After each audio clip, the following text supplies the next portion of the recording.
L'eurodéputé belge Marc Tarabella va donc voir son immunité parlementaire levée cette semaine. C'est une étape importante dans ce que l'on a appelé le Qatargate. Sauf surprise, la commission affaires juridiques du Parlement européen donne aujourd'hui un premier feu vert à cette levée d'immunité parlementaire. La justice belge veut l'entendre, l'élu socialiste, dans le cadre de l'enquête sur le scandale de corruption au sein du Parlement européen, et notamment sur le rôle de Marc Tarabella lors d'un débat sur les droits de l'homme au Qatar, organisé en novembre dernier. C'était quelques jours seulement avant l'ouverture de la Coupe du Monde de football. Bonjour Sandro Calderone. Bonjour François. Ce débat sur lequel a plané l'ombre d'un certain Pier Antonio Panzeri, on rappelle, c'est le principal suspect de ce Qatargate. Alors oui, les enquêteurs pensent que Pier Antonio Panzeri a voulu manipuler ce débat, en faire une vitrine favorable au Qatar. Il ne faut pas oublier qu'avant la Coupe du Monde, l'Émirat est accusé d'avoir bafoué les droits des travailleurs étrangers engagés pour construire les stades du Mondial.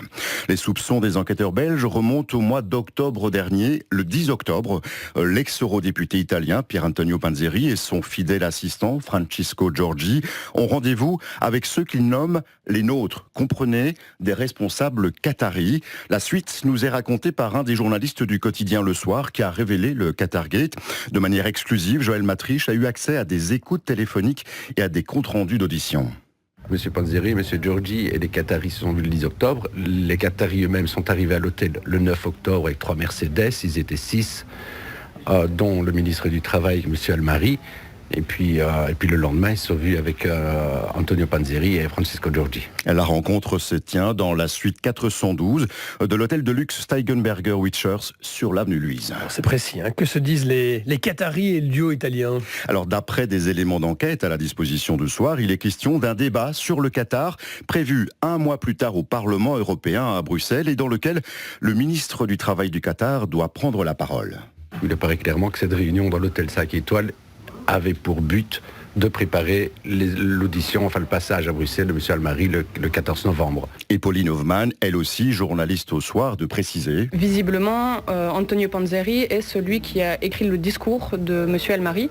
Et un mois passe et le 14 novembre, le ministre Ali Ben Samik Almari se présente effectivement devant la sous-commission des droits de l'homme au Parlement européen. Dans un discours d'une bonne dizaine de minutes, M. Almari loue les progrès de son pays en matière de droit du travail. Il dénonce les critiques qui visent le Qatar, évoque des fake news, du racisme, des discours de haine. Ce débat était visiblement très attendu, François. La salle 3G3 du Parlement européen est comble ce jour-là. Imaginez-vous la scène. Au centre de la tribune, à la droite du ministre qatari, il y a la présidente de la sous-commission des droits de l'homme, l'eurodéputée socialiste belge, Maria Arena. Est-ce que c'est elle qui a invité le responsable qatari? Alors par écrit, Maria Arena nous a précisé qu'elle a transmis une invitation à M. Almari le 11 octobre. Par écrit encore, elle a justifié cette invitation.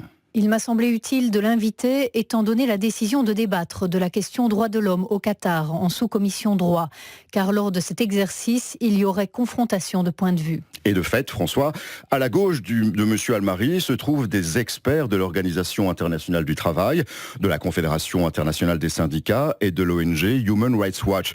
Face à lui, une douzaine de députés, dont plusieurs qui interpellent durement l'invité qatari.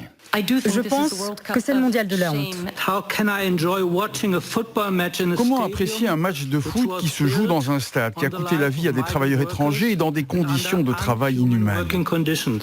Moi, je soutiens le boycott du mondial.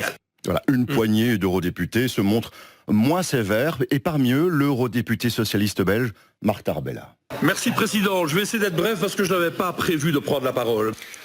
Moi, beaucoup de collègues, je ne les ai pas entendus quand on a attribué à la Russie, qui avait déjà envahi le Donbass en 2014 et en 2018, il n'y a pas eu tous ces débats.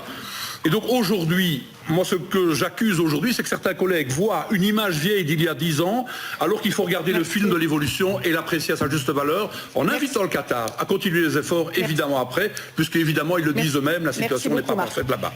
Cette déclaration de Marc Tarabella va interpeller plusieurs personnes présentes dans la salle que nous avons contactées. Un rang derrière l'élu socialiste wallon, il y a par exemple Ana Miranda, cette députée espagnole du groupe des Verts se souvient avoir été choquée. J'ai réagi avec étonnement, je me suis pris la tête dans les mains, j'ai parlé aux autres et j'ai dit « Qu'est-ce qui se passe ? Il vient ici pour blanchir le Qatar !» Je suis surprise parce que Marc Tarabella a toujours eu des positions en faveur des droits de l'homme, mais il est venu ici comme s'il avait apporté une feuille de papier et dire ce qu'il avait à dire. Alors la journaliste du soir, Pauline Hoffmann, qui suivait le débat, elle aussi, elle n'est pas surprise sur le fond.